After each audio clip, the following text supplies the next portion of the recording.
All right. Well, we are live. I have just realized that I haven't been live in 2 months. So last time I was live was the end of October of 2022. So we'll see if people will join.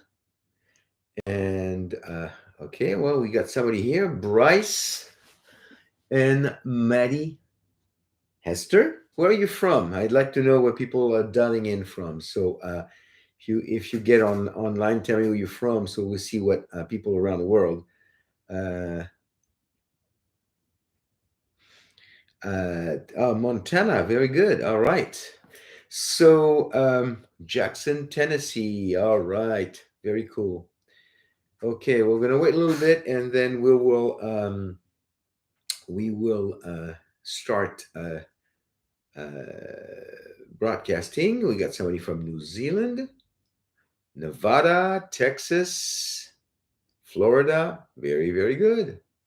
That's great. Okay, I'm going to let people walk in. And then today I'm going to talk about Messianic prophecy.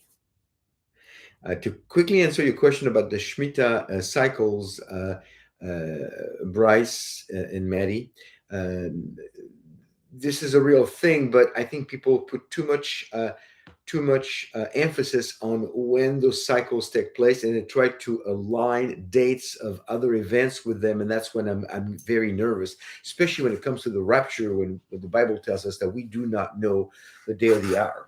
So this is a real thing, but it's we don't want to put too much into it. That's what I'm saying. Uh, so Shalom from Connecticut, Illinois. Let's see. Where else?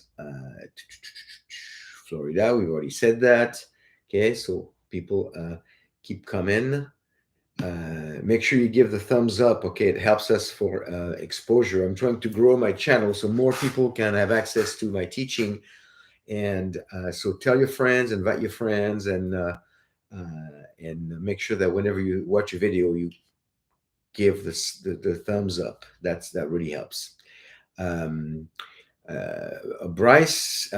So Bryce and Maddie. Am I talking to Bryce or am I talking to Maddie? Because I don't want to say Bryce and Maddie every time. So I want to know who's online. Is it Bryce or is it Maddie? Talk to me. Talk to me. Bryce. Okay, Bryce this time. Okay, Bryce. Do I miss the West Coast?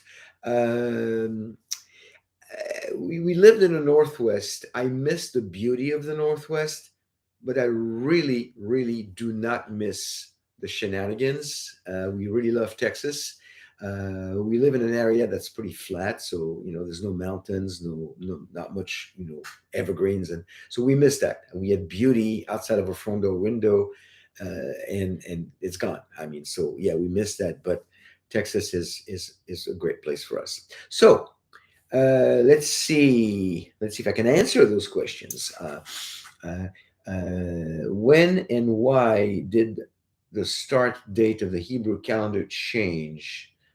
Um, I'm not sure I understand the question. There's actually two New Years on the Jewish calendar: a civil New Year and a religious New Year. There's one New Year at Passover, which I believe is the religious New Year on the 14th of Nisan. And there is one New Year, which is the civil New Year. So there's really two New Years. If you really want to be even nitpicking, there's three New Years, because believe it or not, friends, and I'm not going to get into it, but I'm just going to throw it at you. There is also a New Year for trees. So if you like the Jewish customs and you're a tree hugger, then this is your day. There's a New Year for trees in Judaism, but we're going to leave it at that. Two New Years, religious and civil New Year. So the calendar is it's a little more involved than a simple answer. Um, do I believe that the events of Isaiah 17 and Ezekiel 38-39 are related? I don't know. Honest, I don't know. The events of Ezekiel 38-39, Gog and Magog, Are people don't even have a unified position on that. Some people say it's going to be before the rapture. Some people say after the rapture, beginning of the tribulation, end of the tribulation. I know that they are real, and they're going to happen. I I don't think they're going to happen before the rapture, the Gog and Magog. As far as let me see. I don't know if I can give you a quick answer on that. By the way, if I don't give you an answer to something, you can always email me at Olivier Melnick, number 4, truth@gmail.com, and I can spend a little more time with you on email. Isaiah 17. What is Isaiah 17 here? Actually, you know what? Do better than that. I'll get it online. It's easier. It's easier on the iPad. Give me a second, you guys. Try to answer that question. Isaiah 17.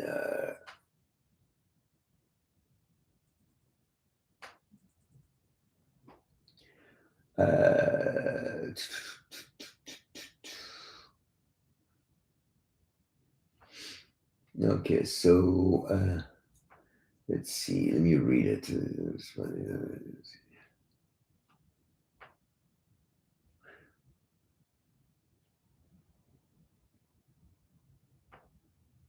Okay.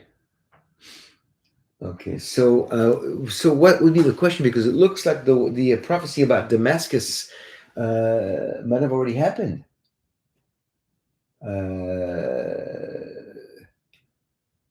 Unless I'm mistaken.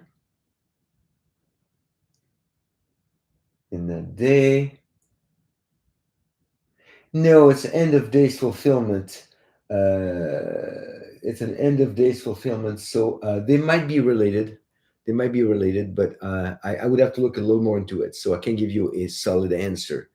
I have to look a little more, and maybe if you email me, I'll give you an answer. Is the book of Revelation written only for the children of Israel, the Jews? Why would that be? Why would they be only written for the children of Israel? The book of Revelation is written for all of humanity to know what's going to happen in the end times. What we can say with assurance is that it revolves around Israel and the Jewish people, because what happens in the book of Revelation, especially from chapter 3 forward, is those are the events of the 7-year tribulation, which is also known as the time of Jacob's trouble, which is the time where God is going to refocus his program on Israel in the end times. So it revolves around the Jewish people. It will also result in 2/3 of the Jewish people being decimated. Unfortunately, we read this from the prophecy of Zechariah 13:8 and 9, and 1/3 being refined as silver and gold in the same passage, and that's the Jewish people at the end of the tribulation that will believe that the Messiah is indeed Yeshua, and they will call upon him, and that's the second coming, as I've said many times in the past. So let's see. Okay, I've got another question here. From Ezekiel 7:18 and Zephaniah 1:18, talking about the time of the Great Tribulation, will silver and gold become worthless. A lot of people are pushing to buy gold and silver these days. Well, buying silver and gold is not again, I'm not giving you investment advice here, but it's never been a bad idea to own silver and gold. They're solid investments, and it's always been proven over the centuries that gold is a good thing to own. But we're mixing two things here. Buying silver and gold, right now to maybe help in a time of financial crisis might be a good idea, but after the rapture and throughout the 7-year tribulation, silver and gold, if you do not take the mark of the beast, which is only going to be during the tribulation, if you do not take the mark of the beast, you will not be able to buy or sell. It doesn't matter how much gold you have. So buying silver and gold, if you think you're going to be going through tribulation, might be worthless. Yes. But buying silver and gold today, we don't know when the rapture is going to take place. It's always been good investing. So that's what I'll say about that. Okay, so let's see. Have I covered all the questions that I could? Uh, Tsunami, you mentioned the two Jewish New Years, the one in the month of Tishrei, which is the civil New Year, and the one in the month of Nisan, the Passover, which is the religious New Year. So they still exist. Both of them still exist. Okay, so mm, okay, I don't know what you mean, grace for purpose. You said question, can explain why the term Masonitic is used in its meaning. Masonitic, I don't know what that is. Never heard that word before. It makes me think of uh, three words actually. Three words. So tell me which one you're thinking of. Are you thinking of Messianic, Masonic, or Masoretic? Messianic is a reference to Jewish people like myself who believe that Jesus is the Messiah. And so we are Messianic Jews. That's what I am, a Messianic Jew from the word Messiah, a follower of the Messiah. Masonic is from Freemasons, which I have nothing to do with. I will not touch that with a 10-foot pole. This is the occult. Freemasonry is the occult. So I am not a Masonic Jew. I am a Messianic Jew. So if you need Masonic, no, I'm not. It's Freemason and it's very dangerous. Stay away from that, no matter what people tell you. Messianic is Jewish believer in Jesus as Messianic Jew? Or did you mean Masoretic, as the Masoretes who invented the vowel pointing of the Hebrew text, a few centuries ago, to be able to add vowels to Hebrew that didn't have any vowels before? I don't think you mean that. So I'm not sure. You still haven't answered grace for purpose. Which word was you were thinking in the use of? Oh, there you go. Okay, I cleared it up. So I still don't know which one you were looking for, but if I cleared it up, we're good. Uh, Somebody, Nikeo, you guys are not going to let me start my topic today, which I wanted to discuss messianic prophecies and the importance of them. So let's see. Nikao is questioning. He's saying, "Am I a messianic Gentile?" Well, you can call yourself a um, uh, you can call yourself a messianic Gentile, or a Christian, or a messianic believer. Um, uh, Messianic simply means it's the same as Christian. It's following the Messiah, Christ, Christian, Messiah, same thing.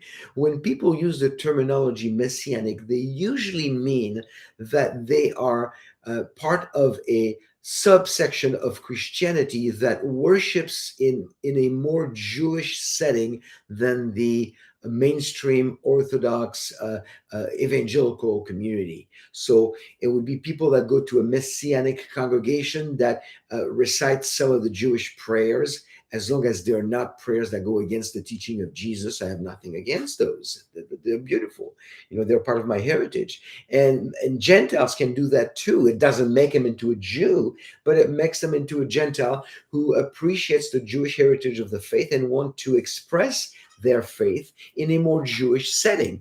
So they will recite Jewish liturgy. They might sing on some Jewish music that is more of a Jewish theme, or Jewish beat, and they might recite some Hebrew, some Hebrew prayers, and so that's about it. So yes, if you want, you can call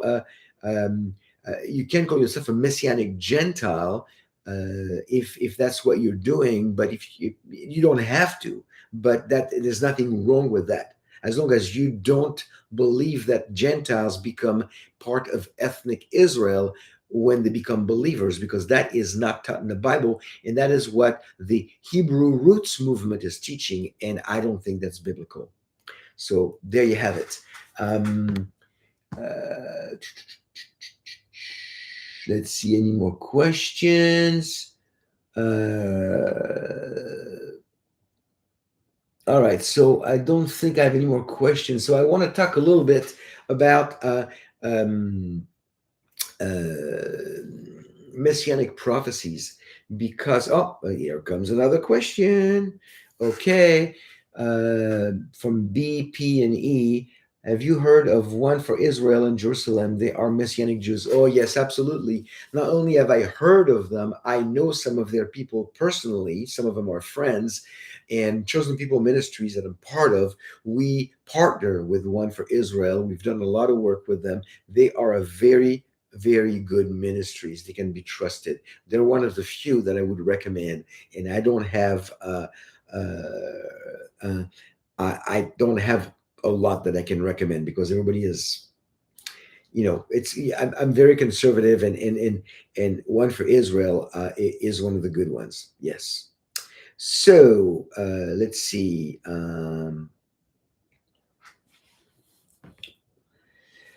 In the end of the millennium, the Israelis, you mean the Jews, alive in mortal bodies, will they be all believers forever protected, or some will join the final rebellion? Uh, okay.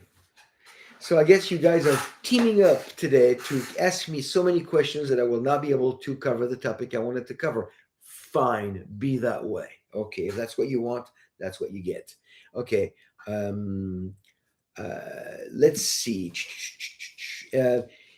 Those who survive at the end of at the end of the tribulation, um, uh, there will be uh, Jews that will have survived the tribulation, and they enter the millennial kingdom, um, as we coming back with Yeshua at the second coming will also enter the millennial kingdom, and there seems to be a proof for a, uh, a coexistence of mortal bodies and glorified bodies, because we come back from heaven in our glorified bodies. Were given our glorified bodies when Yeshua called us at the rapture.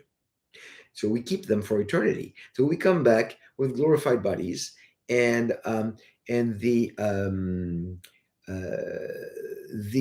those who survive the tribulation will be there in their mortal bodies, and that's what I think we get. Uh, Thank you, Stephanie, for your donation. I just saw that pop up on my screen. Thank you, thank you, thank you. We always appreciate those. So where was I? So yeah, I think that there's going to be a mix, and the will they be all believers forever protected, or some will join the final rebellion? Well, there is a rebellion at the end of the millennial kingdom, because people still have free will, and Satan is going to be released for a short time before we enter into the eternal order. And some of those who, not in their glorified bodies, but I believe that those who enter the millennial kingdom in mortal bodies will have a chance to still have can choose between good and evil. I don't think we will, as in our glorified bodies, we will not have the ability and or desire to choose evil. I don't think we'll have the ability, to be honest with you. But those who are in the millennium in their mortal bodies will still have that possibility. So that's yes, that's a possibility that they would choose evil. Um, uh, Question from Karen Hutchins. Karen Hutchins, where are you dialing from? I'm just curious. What part of the world? Do you think the rapture will be the thing that begins the Jewish people to believe in Jesus? How could they not after the rapture? Well, I hope so, but I would hope that Jewish people believe before the rapture, because I don't want for any of my people, I don't want for anybody to go through the tribulation. It's not going to be only for Jewish people. The tribulation is also going to be a tough time for Gentiles. So I would want to, I would hope that Jewish people believe before the rapture. But I don't know what it's going to take. I'm thinking that after the rapture, some Jewish people are going to go, "Oh, my friend was right. He talked about this, and he said this is going to happen," and that might, lead them to believe in Yeshua, and then they would end up, two things could happen: they die as a tribulation martyr because they do not take the mark of the beast, or they survive through the tribulation. And we read about that, the sheep and the goats in Matthew 25. The Gentiles who get saved during the tribulation, that will live behind, will help the Jewish people. And Yeshua, Jesus, says that as what they did to them is the same as what they would have done to him. To the least of them, you did to me. So they either survive, those Jewish people survive as tribulation saints to the end of the tribulation and enter the millennial kingdom, or they die as tribulation martyrs. And of course, they will be in God's presence for all eternity. So let's see. Where do I think we are on the prophetic timeline? I think we are, that's God's child forever. I think we are right now on the prophetic timeline. We are, it's the next event is the rapture, and it's a signless event. So it could happen in the middle of this broadcast. It could happen tonight. It could happen in 5 days, in 5 weeks, 5 months, 5 years. We don't know. I don't think it's going to be that long, but we keep saying that, and the world keeps going down and down and down, and it's just getting worse every day. So I don't see how much worse it can get before Jesus decides to call us saints in the rapture. I could be wrong. I could be wrong. But I don't think we have much time. But again, I don't have a date, and I'm not going to give you a date.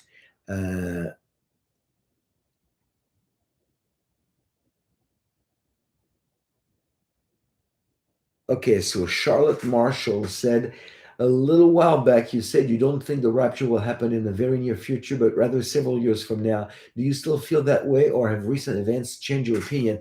Charlotte, I don't recall saying that. If I said that, it probably did not mean it that way. I don't put a date on the rapture. I can tell you that it's not going to be it's the next event on the timeline. There's no prophetic event on the end times timeline that need to happen before the rapture. That's it. But it could be today, it could be next week, next year, I don't know. In light of what's happening in our world today, I really don't think it's going to be very long. But then again, to the Lord, 1,000 years is like a day. So who knows? Who knows? Let's see. Daniel chapter 10, verse 6-11. The angel speaking to Daniel, is that Jesus? Okay. Daniel chapter 10, verse 6. I am in the book of Daniel right now with the Bible study I teach online on Monday nights, and we're loving it. Do that on Zoom every Monday night. So let's see. Well, actually, it's quicker if I go there. Daniel chapter 10. Bear with me, you guys. I'm not going anywhere. I'm just looking at my iPad. Chapter 10, verse 6. Yeah, so that's his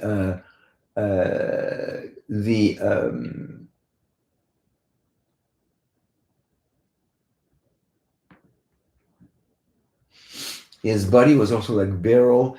His face had the appearance of lightning. His eyes were like flaming torches. His arms and feet like the gleam of polished bronze, and the sound of his word like the sound of a tumult. Let's see. So it looks like it's an angel in the form of a certain man. And I don't think it is Yeshua there. No, I think it's just an angel. I don't think it's Yeshua there. Because there's something about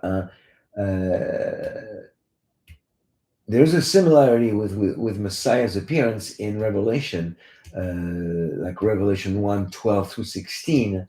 Uh, but this angel seems to require the help of the angel Michael, and I don't think Yeshua would ever require the help of any angel. So because he's God in the flesh, he's God. So in the case of Daniel 10:6, I think it's just an angel of the Lord. Whenever there's an angel of the Lord, it's any angel. It could be Michael, Gabriel, if they're called by name. But if it's the angel of the Lord, then it is Yeshua pre-incarnate. So that's the difference. Okay. And I don't know if I missed BPNE. Thank you for your donation. Do you think that 144,000 get raptured at the midpoint of tribulation because then God uses the angels to proclaim the gospel? Uh, I don't think they get raptured in the midpoint of the tribulation. I think they are going to go all the way through the tribulation because uh, in a sense, world evangelists, and they are going to be spreading the good news about the gospel in the world. They're Jewish men, 12,000 from 12 tribes, 144,000. There's no question about it. They're getting saved during the tribulation, and then they spread the gospel. So I think they're gonna go through the tribulation. Now, what I really like about the 144,000, now I don't want you guys to miss that, is that because I think we don't have much time, and again, not much time could be next 5 minutes, next week, next year, but it's still most likely, I believe, in our lifetime, and I could be wrong, but I get this feeling that it's in our lifetime because of the events in the world without putting a date on anything. Uh, but the 144,000, when you witness to a Jewish male today, you could be planting a seed of the gospel in the heart and in the mind of one of the 144,000. Think about that. So that should encourage you because that's pretty cool when you think about it. You're preparing some of the warriors for the tribulation who are going to get busy to save people, to share the gospel, to get them saved during the tribulation. So that's pretty exciting. So that's what I want you to concentrate on. Okay. So do we have any more questions? I know I've missed some, but can't answer them all.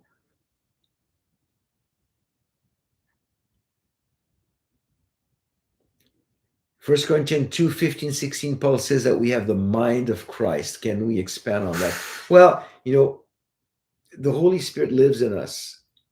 And some people say Christ lives in us. The Holy Spirit lives in us as believers.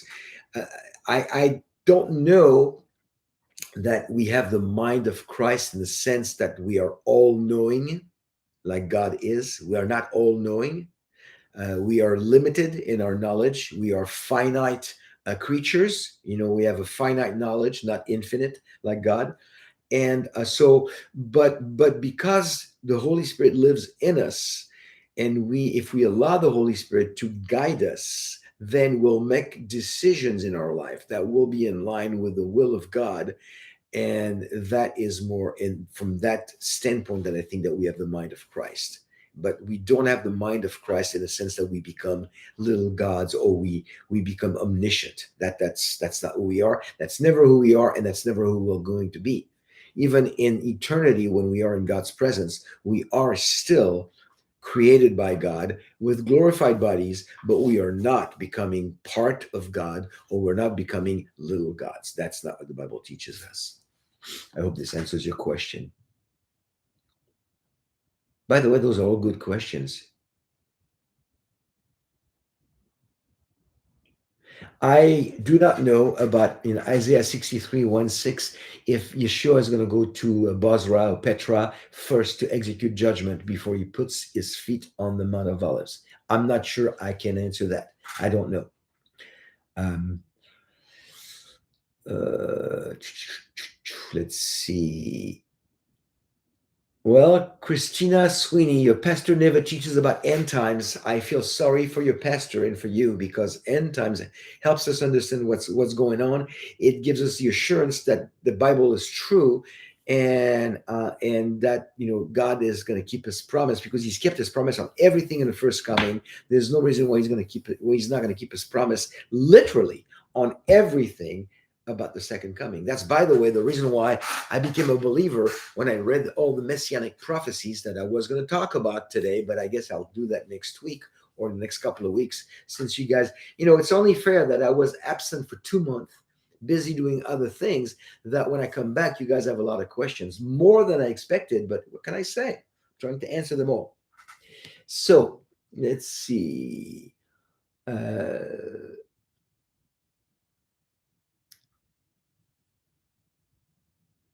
Let's see. Yes, it is very sad that pastors are not warning the flock. I agree with you. And that's why it's important to find a good church. And by the way, there is a friend of mine, Pastor Brendan Holthouse, in Bakersfield, California. The name of his church is, I think, is Rock Harbor in Rock Harbor, and is Pookie Martinez. By the way, hi, thank you for being my moderator. Um, can you look for Brendan Holthouse website and put it in the chat, because Brendan has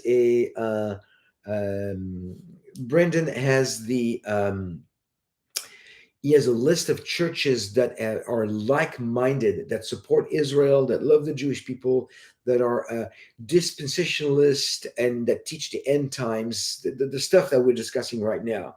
So that's it. Rock, not Rick. Rock. Pookie, you put Rick Harbor. It's Rock Harbor. Rock Harbor in Bakersfield. Go to that website, and there's a page there when it lists churches you can find in your neighborhood. So if your church, if you're having trouble, and I'm not asking you to leave your church, I'm just saying if you're looking for a church that supports Israel, that teaches the end times, he has gathered last time I talked to him a few weeks ago was 1,400, so there might be more by now. And it's a really great resource. I think what he's doing is wonderful. Okay, so I'm going to be here for a little longer here, probably another 15 minutes. And let's see.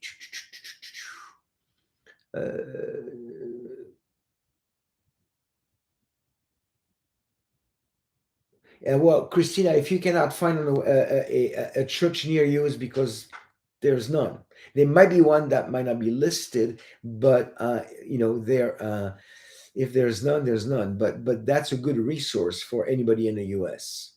And Nancy Denker, please give us the message that you wanted to tell us. Well, the message I have for you is going to be it's going to be an overview of Messianic prophecy, which is very exciting to me. But I need to start that from the beginning. So right now, I'm already 35 minutes into the broadcast.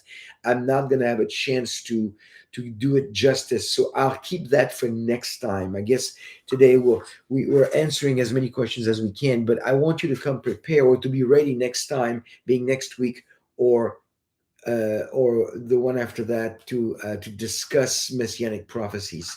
And we're gonna have a lot of fun doing that. Okay, Pookie, you said Sonata has question. Did I find?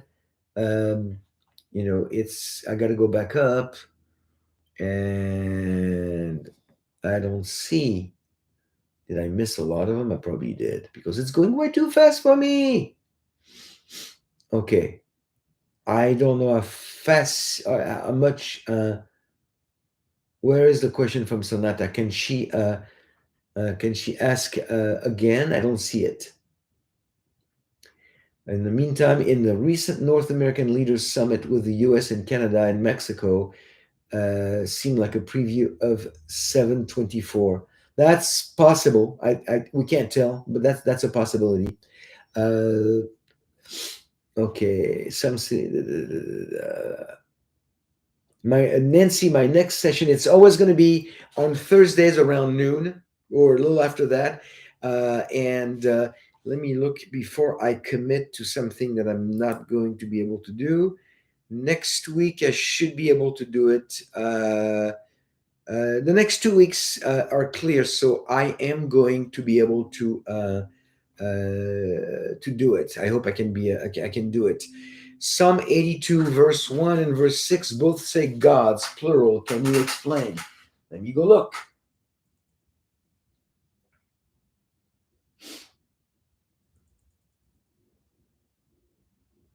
So, psalm written by Asaph. And let's see.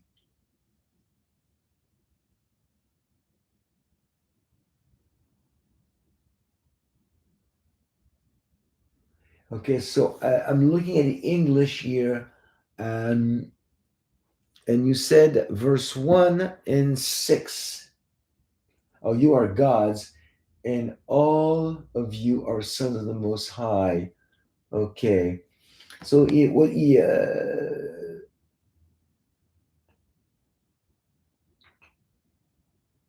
okay, let me see.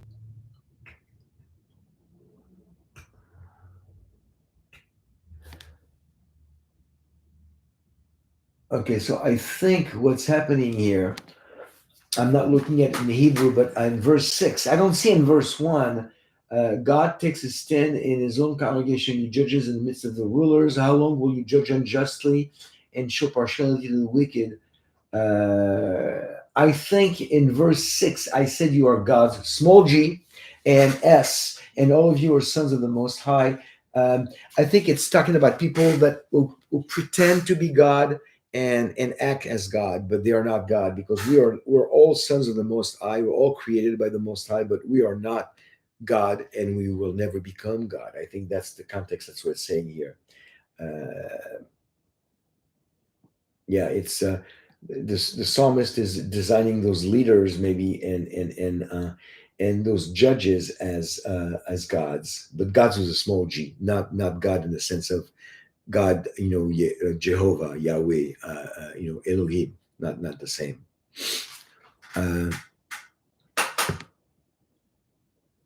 uh, Ben, okay, question has been answered. Yeah, I agree with Soldier of the Cross. That had to do with them being judges. That's what the text seems to say. Uh, let's see.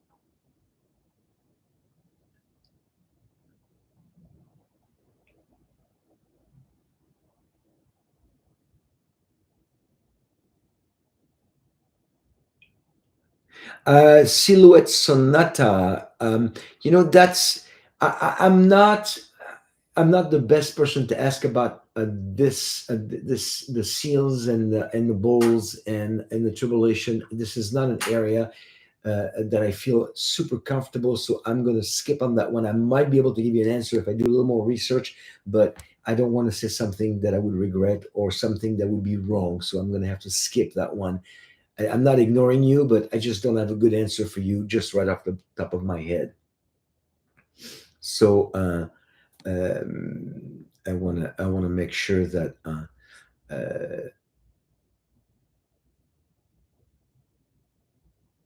okay.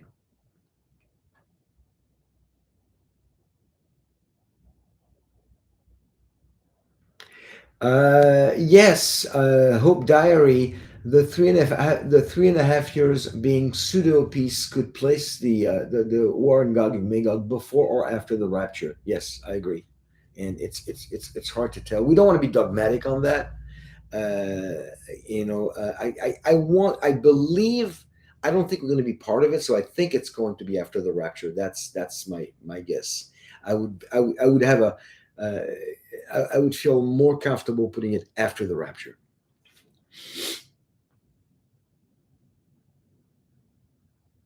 Okay, so let's see. Well, any more questions that I can't answer? I mean, I told you many times I cannot answer all the questions. I never pretend that I can answer all the questions. Um,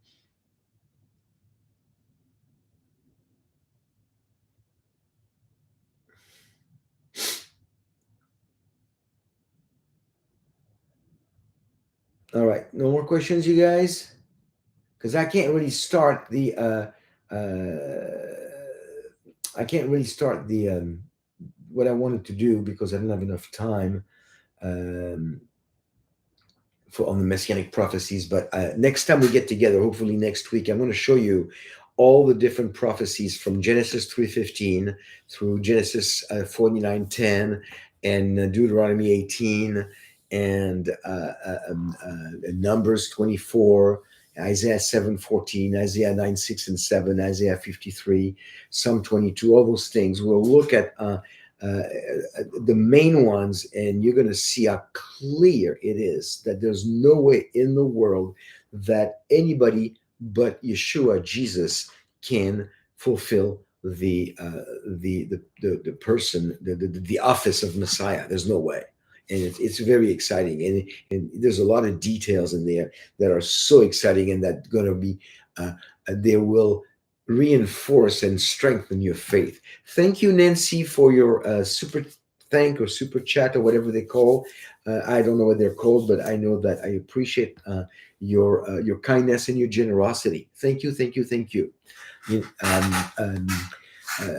So let's see. Do we have a couple more final questions before I wrap this up? By the way, you guys need to pray for me. I have another book coming up real soon. Um, uh, that's titled "The Normalization of Anti-Semitism." The normalization of anti-Semitism when the oldest hatred becomes the new normal. It's coming probably in the next couple of months. It's in the final edit stage. I'm very excited about it. And it's going to include a mini symposium with a few questions that I ask a bunch of my colleagues, like Mark Hitchcock, Tom Hughes, Andy Woods, Brendan House, and many more, Don Perkins, and I asked him some questions at the end of the book, so they collaborated in answering those questions. It's going to be an exciting book. I'll let you know when it's out. So actually, I can actually show you. This is what the cover is going to look like, because I've also designed the cover.